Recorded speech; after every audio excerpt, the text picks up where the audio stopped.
प्यारे दोस्तों, आप सबका धार्मिक कथाओं चैनल में हार्दिक स्वागत है। आज मैं आपको गीता जी के 16वें और 17वें अध्याय का महत्व सुना रही हूँ। गीता जी का 16वां अध्याय और 17वें अध्याय का महत्व सुनने से होती है मोक्ष की प्राप्ति, मन वास्तु फल मिलता है।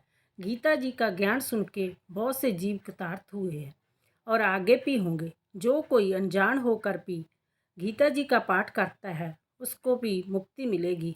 आप वीडियो को पूरी सुने ताकि जो गीता जी का पूरा ज्ञान प्राप्त हो सके। कमेंट बॉक्स में राधे राधे लिखना ना भूले। 16वें अध्याय का महत्व। श्री नारायण जी बोले, हे लक्ष्मी जी, एक छोट देश था जिसके राजा का नाम खड़कबाहु था। वह बड़ा धर्मात्मा था।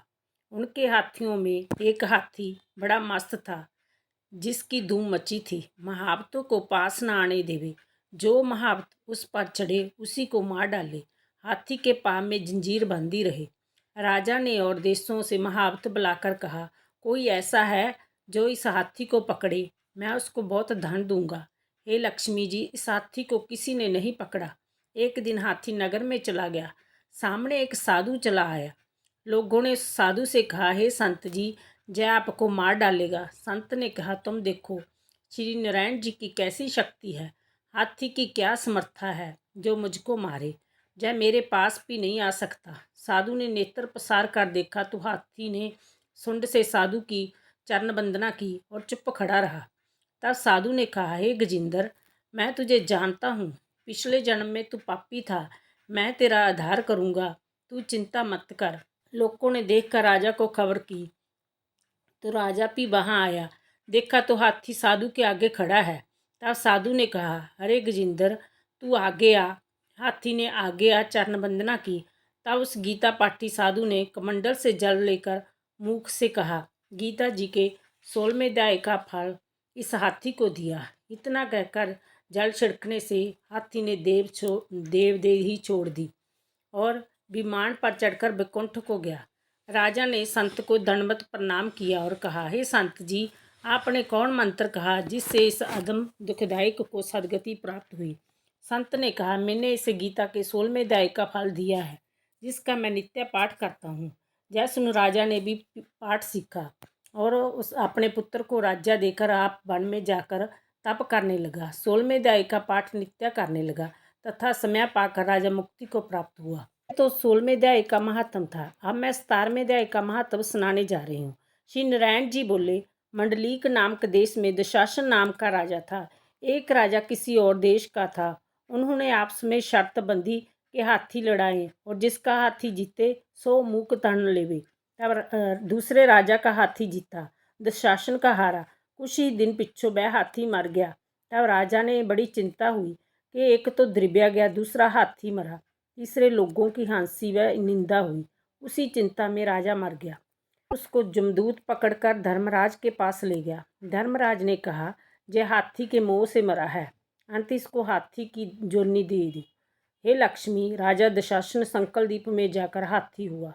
वहाँ पर राजा के बहुत हाथी थे जिसमें वह भी था। उसे पिछले जन्म की याद थी।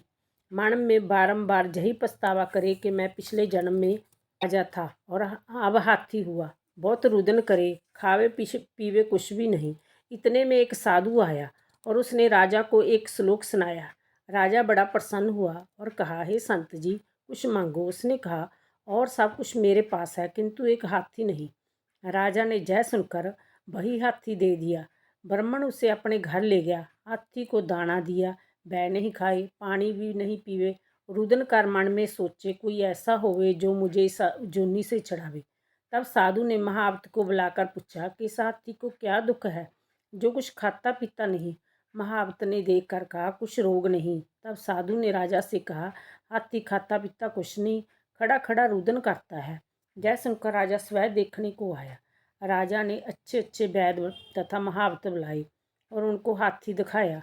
उन्हें देखकर कहा, हे राजन, उसको कोई मानसिक दुख है, देह का दुख नहीं। तब राजा ने कहा, हे हाथी, तू ही बोल कर कह, तुझे क्या दुख है। परमेश्वर की शक्ति से मनुष्यों की बोली में ही हाथी ने कहा, हे राजन, तू बड़ा धर्मज्ञ है और जय विप्रिया भी बुद्धिमान है। जिसके घर का अन्न वही खावे जो बड़ा धर्मात्मा हो, मुझे क्यों मिले।